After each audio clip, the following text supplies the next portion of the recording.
అవినీతికి లేకపోతే అక్రమాలకి లేకపోతే అభివృద్ధి కార్యక్రమాలు జరగని చోట్ల పోరాటం చేస్తారు. ఆ పోరాటం మనం కొనసాగించి తీరాలి.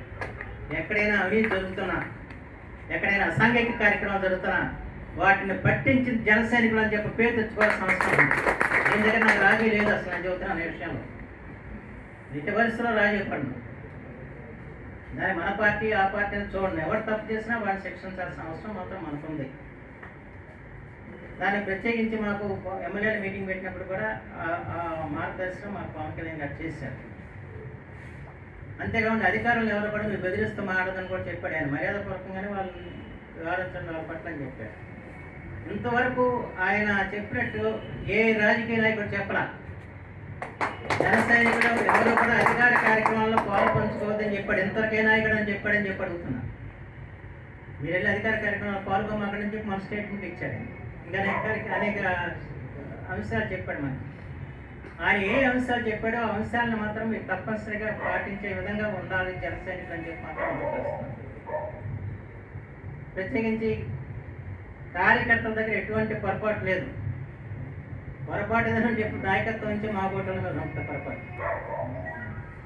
మేము కూడా అలాంటి పొరపాట్లు ఉంటే సరిదిద్దుకోవడానికి తప్పనిసరిగా ప్రయత్నం చేస్తాం. పవన్ కళ్యాణ్ గారు ఏవైతే చెప్పారో దాని 100% కూడా ఈ నియోజకవర్గంలో అమలు చేసి పవన్ కళ్యాణ్ గారికి పేరు తెచ్చేలాగా మాత్రం చేస్తానని చెప్పారు. ఇక్కడ ఎటువంటి అక్రమాలకి తావిచ్చే పరిస్థితి ఉండదు, ఎటువంటి అసాంఘిక శక్తులకి మనం అవకాశం ఇచ్చే పరిస్థితి ఉండదు. దీని మీద ఉక్కు పాదం మోపుతాం. అయితే నేను ఈరోజు వచ్చిన దగ్గర నుంచి కూడా నేను చెప్తున్నా, మీరు చట్ట ప్రకారం పనిచేయాలి, రూల్ ఆఫ్ లా ఉండాలని చెప్పి నిత్య అధికారికి చెప్తూ వస్తున్నాం. కానీ ఇంకా చెవి ఎక్కట్లేదు. ఇది ఎక్కట్లేదు అంటే 5 సంవత్సరాలు అలవాటు పెట్టుకున్నారు కదా. ఒక రోజు అనేది మారాలి అంటే అవకాశం కాదు. వాళ్ళకి అవకాశం ఇచ్చారు. అంతేకాదు నేను చెప్పి మిమ్మల్ని ఎవరైనా బదిలీ చేయాలని చెప్పి ఆలోచన కూడా నాకు లేదు. మీరే పని చేయండి. కానీ మీరు చేసిన తప్పులు మీరే సరిదిద్దండి. ఆయన చెప్పి సార్ మీరు తప్పులు చేశారు, నేను తప్పులు సరిదిద్దా ఉంటున్నానుగా సరిదిద్దాను అని చెప్పి నేను చెప్పి ప్రతి చోట చెబుతున్నాను. అంతేకాని మొన్న పంచాయతీ సెక్రటరీ మీటింగ్ పెట్టాం.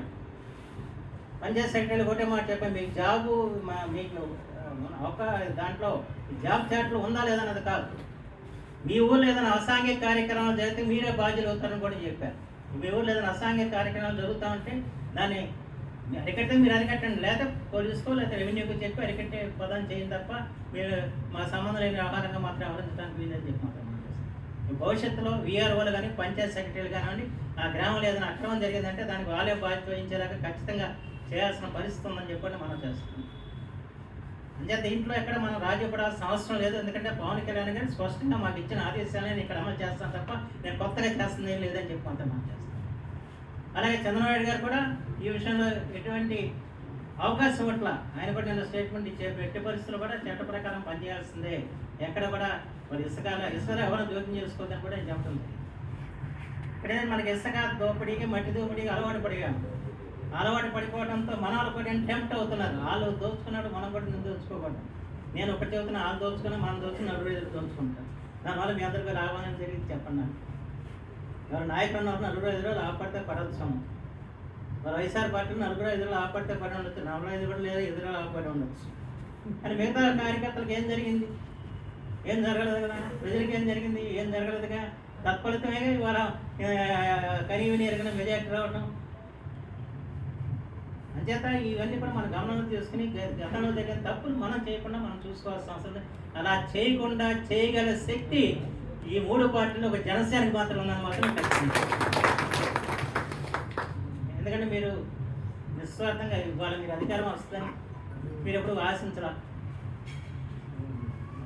ఆశించకుండానే మీరు పనిచేశారు.